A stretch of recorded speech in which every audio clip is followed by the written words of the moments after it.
In this video, we're taking on Japan's cheapest buffet versus Japan's most expensive buffet. One buffet costs $30 while the other costs $327. And I want to know why. How is it that the first buffet can serve unlimited Wagyu for only $30? And why is the second location charging over $300? What are they doing that is so valuable? Beyond that, we're going to experience buffets completely unlike that you will find in the USA. This isn't the type of buffet where you go up to a table with a sneeze guard and grab your own food. No, the food is delivered to you. Sometimes by humans, sometimes by other things. Right now we are headed to our first and cheapest location. Let's move.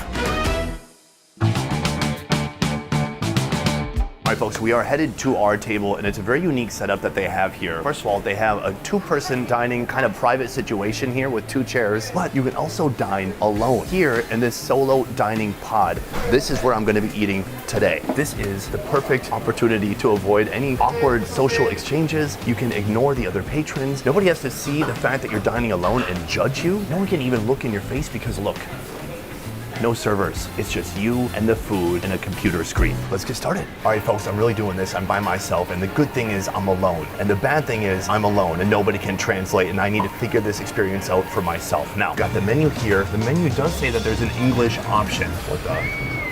Did you just see that? Some trays just flew by. That is how I'm gonna be ordering. Soon, I'm gonna have some meat flying by here for me, but we have to order it on the screen first. Now, they claim to have English. The English isn't about a 2-size font, almost impossible to see, but luckily they have pictures. So I'm gonna go with this. And I'll get some of this with a raw egg. Yes, I would like a raw egg. So there's a whole wide menu full of unlimited things that you can order here, but I'm gonna start with a couple of simple beef options to get things started, and then we're gonna go crazy. Here's the problem. We have 90 minutes. That is the catch, so I gotta move. Ooh.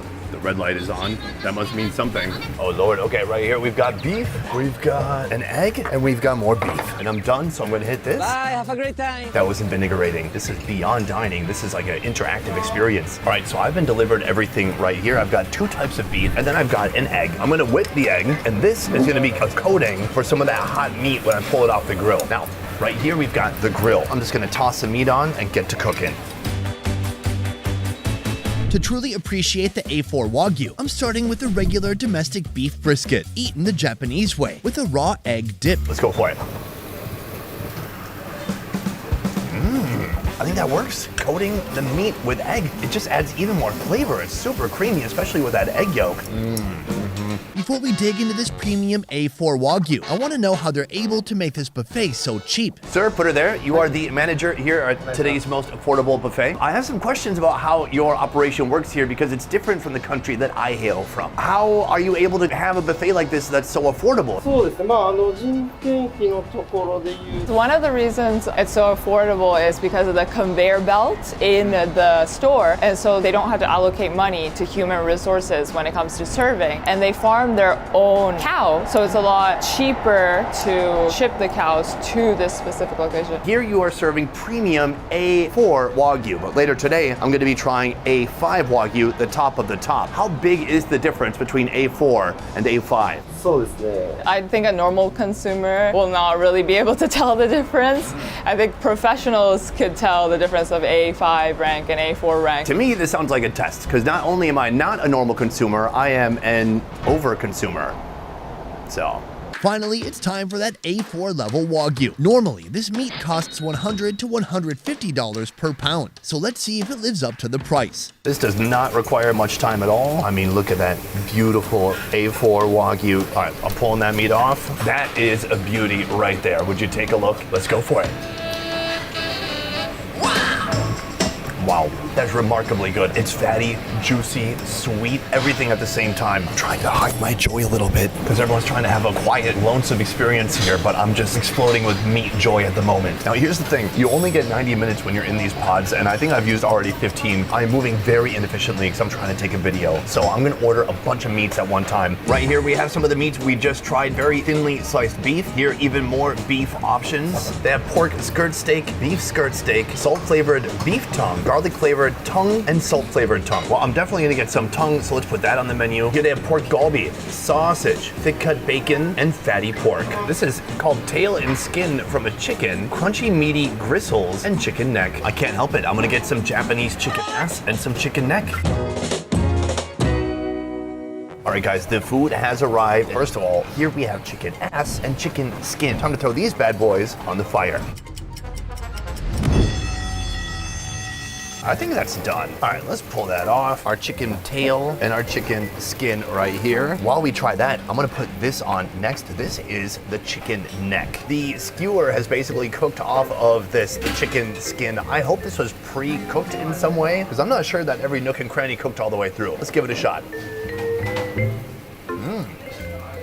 Wow, yum. Tastes half raw, half burnt. Perfect. How about the ass? Right here, some of the chicken tail, they're calling it. I'm a little bit worried about salmonella, but then I realized I've had raw chicken before in Japan, and I was fine. And that was completely uncooked, so I'm good. Nailed it. The chicken ass is rich, succulent, oily. The best part is they don't have any bone inside. Anytime I've had ass before, like in the Philippines or Taiwan, they had that kind of cartilagey bone on the inside. This is bone-free. Delicious. In the meantime, I think we can take out these necks. Can I be honest? It might be time for a new grill. No, buddy. No, buddy. Nice. Oh, hello. There's a nice old lady here. I pointed to the grill and I've asked her to change it. That is what I need. Arigatou gozaimasu. All right, so I'm gonna grab one of these neck pieces. Are you seeing a neck bone? No, you're just seeing the meat from the neck of the chicken. Let's give it a shot. Kind of bouncy, medium rare. I definitely could have cooked that a little bit longer. But all in all, delicious. So right now we have one meat remaining. This is beef tongue. Oddly enough, it is a perfect circle. Let's throw that on the grill next. And just like that, our beef tongue is complete. Now, beef tongue is one of the most underrated parts of the cow, and it doesn't get the respect it deserves in my homeland, the USA. When you roast it here, of course, everything is cut super thinly. It's very greasy. It's got a lot of fat inside, and it's so tender. Oh no, I hate that. No, I'm just kidding. The texture is different. It's a bit bouncy, spongy. When you bite, it bites back a little bit. Smoky, salty, just pure greasy beef flavor. I am in love. Boom. All right, when you are feeling claustrophobic from being inside that tiny cooking pod, you can come here. Right here, they have accoutrement to go with your meat. Tons of vegetables, salads, fruits, mushrooms. And then right here, this looks to be a marshmallow. How is it that I've had barbecue so many times in Asia and I've never seen anyone bring out a marshmallow? It's amazing. Beyond that, they also have a load of different sauces that you can try right here. Everything is self-service. Scoop it up yourself, bring it back to your table, and eat until your heart's content, at least for 90 minutes. We are coming up on 1 hour. We better move. Before I go back to my table, I'm gonna get mushrooms and I'm gonna get marshmallows. I have done a complete refresh. My room is clean. I'm ready to order some more food. This is liver, and this, I believe, intestines. Here they have onion rings, French fries, other fried chicken, even this thing. This is called a petite American dog. I want to try that. That is enough for this round. Let's order up. In the meantime, we have this unusual assortment of oddities: marshmallows, corn, and mushrooms. Roasted mushrooms. I'm such a vegan. Right here, it looks as if my mushrooms are complete. These are enoki needle mushrooms. Let's give it a shot. Tastes like burning. Can I say? The chef at this restaurant sucks. Sadly, today the chef is me. These guys right here are called petite American dogs. I'm assuming it's supposed to be just a tiny little corn dog. It is, except for it also has ketchup in the center. It's an explosion of ketchup, hot dog, and then a crispy corn dog outer layer. Is Japanese making American food better than we are? Yes, they're so good. Next, I believe they have forgotten my intestines, so we're just rolling with this. This is liver. Right here, it looks like the liver is looking a little bit lonely. So behind my beer, they've got a mystery sauce, and I'm gonna pour that on top. Do you know who this sauce probably is not a mystery for? Japanese people. Let's give it a shot. That's good. It almost tastes like a sweet bulgogi sauce. It's very thick, very flavorful. So that said, I have just a few more minutes inside here, and so I'm gonna roast up these guys. A couple of marshmallows to end my roasting journey. I have absolutely never roasted marshmallows in this way. Let's see what happens.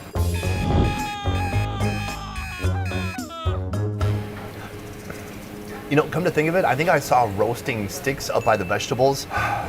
This is not going great. Remember when I said I would need to change the grill? Look at it now. Roasted Japanese marshmallow. A little burnt, a little creamy. It reminds me of summertime in Minnesota. I love it. Well, folks, my 90 minutes has expired. Am I disappointed in my efforts? Yes, I am. I feel like I didn't truly take advantage of this buffet. Here's my advice. If you come to this one, don't film, just eat. Especially, oh my God, imagine drinking beers, eating meat, listening to Joe Rogan talk about who would win between a grizzly bear and a gorilla. Amazing. This is something I wish they had everywhere. I loved a lot of the meats that I tried, and overall, I think it's just a super fun experience. So that is our very affordable buffet. But next, we're going to the most expensive buffet we could find in Japan. But first, I want to tell you, if you're planning to travel here to Japan, I highly recommend doing a food tour or food experience through buyfood.com. I'll talk about them more at the end of this video, but first, let's head to that expensive buffet. We have come to our second location, Yakinikute Rokasen. Immediately when you walk into this place, everything feels different. It's bigger, it's more expansive. There's room for waiters and people to come to your table. Here, you're not being served by a machine. Here, you're being served by people. People who are very well dressed, might I add. The gentlemen look handsome. The ladies look very traditional. I like it. Additionally, this is not like the type of buffet where you go up and get your own food. You sit at the table the whole time and you are served on by others. Right now, I'm headed to my table where I'm going to learn how this unique, expensive Japanese buffet works.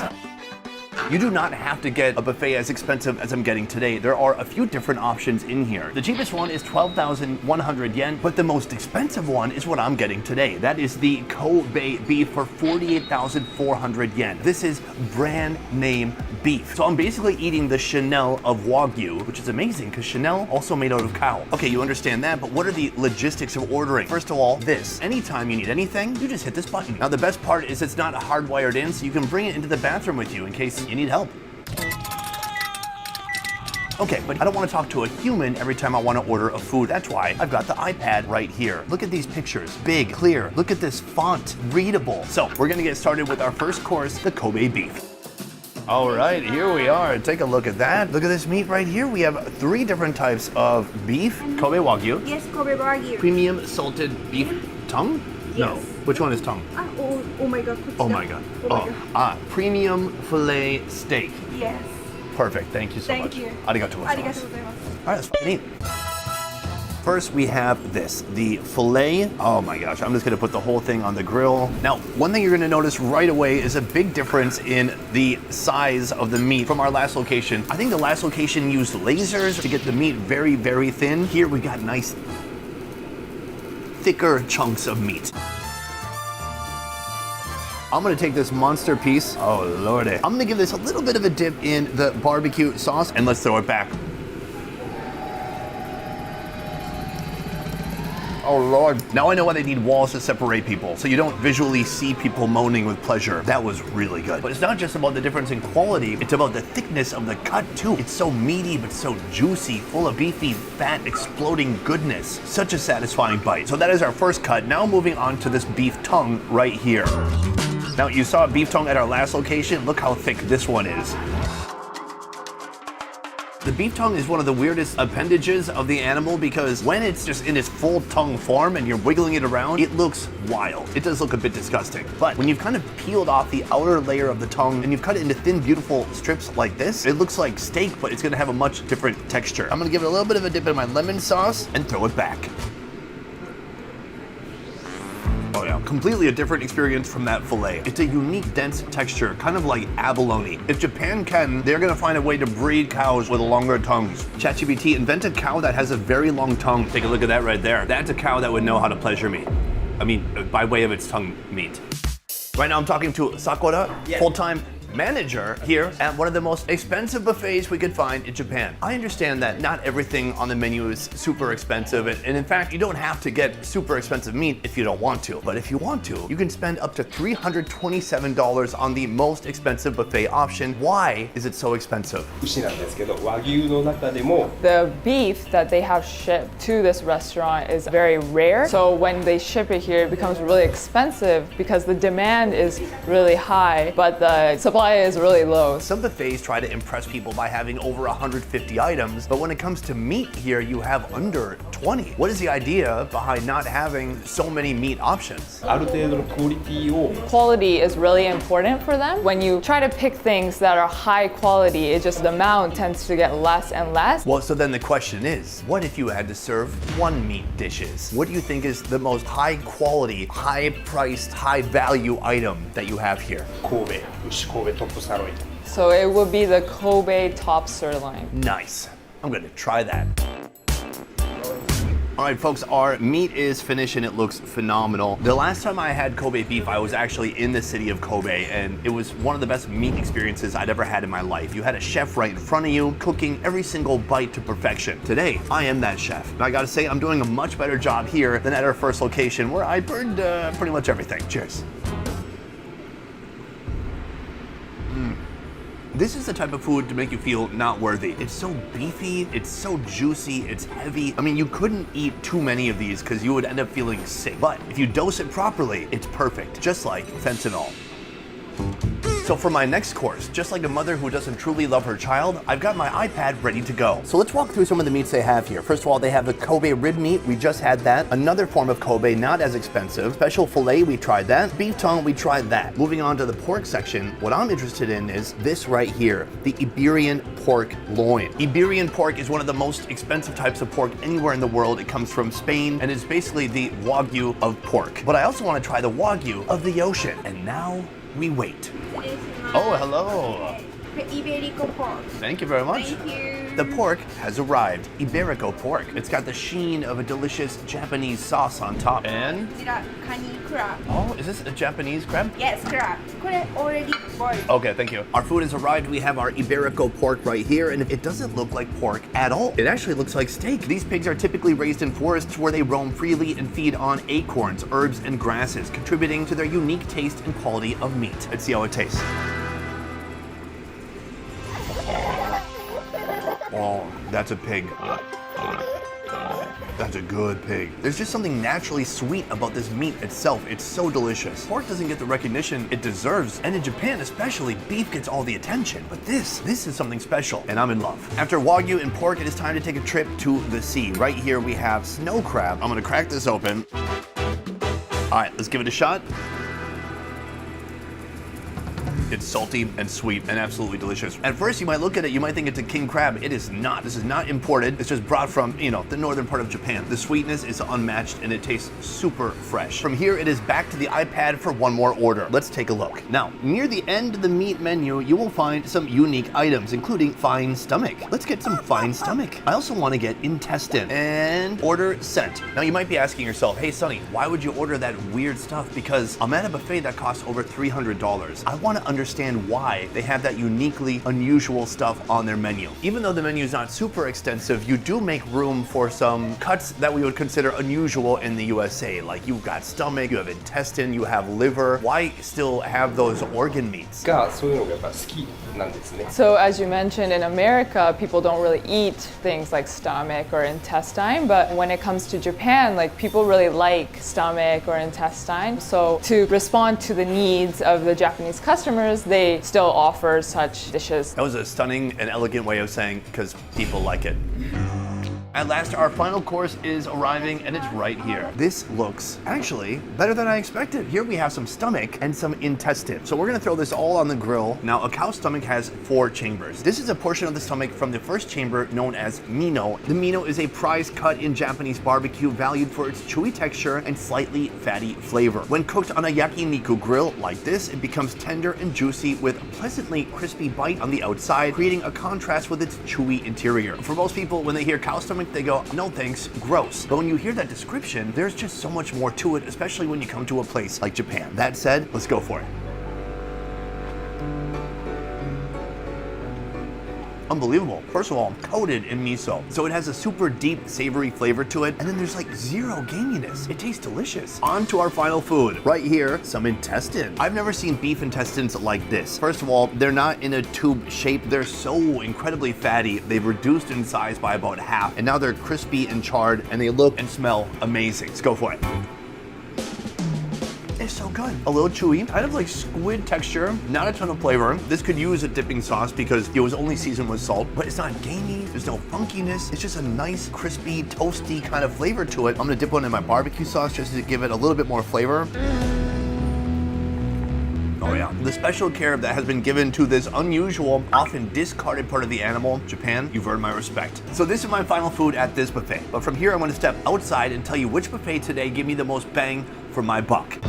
Today we ate at two Japanese buffets, a very affordable buffet and a very, honestly, not affordable buffet. $327 is not accessible to anybody. That's not something you save up for. That's a wild amount of money. Today I've been racking myself over and over about which buffet gave me the most bang for my buck. So here's what I've come up with. What I liked about location 1 was the solitude. I liked that I could just sit alone, put in my ear pods, listen to Joe Rogan for 90 minutes and eat a bunch of meat and have beer delivered to me by a machine, not a human. Because do you know what machines don't do? They don't cut you off. Meanwhile, the second location, excellent service, premium quality meats. It was like a dream where I also wish I could have been alone. I just wanted to be alone and eat my meats. But if I had to choose one location that gave me the most bang for my buck, honestly, it's location 1. I want to say location 2 because it's so delicious and the quality is so high, but it is very expensive. Now, if I went there again, what I would do is spend less money. We went a little bit above and beyond with our order today. Probably I would try to order something that's more like $100 and reel it in a little bit. But location 1 was super fun because they had so many foods. You have a machine delivering you the food, and it's a unique way of eating that we just don't have in the USA. So that is my final decision. But before we go, I want to say a huge thank you to the sponsor of this video,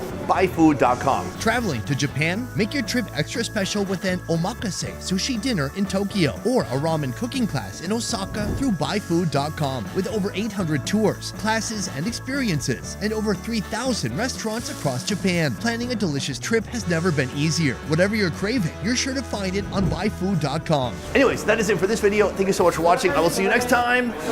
Peace. I mean, you could bring the camera in like that. Peace. Sorry, guys. It's a new camera guy. So, sorry, guys. Sorry if the video looks weird this time. It's a new guy. Here, just for identity purposes, he looks like that. So, don't blame him. He's new. So, peace.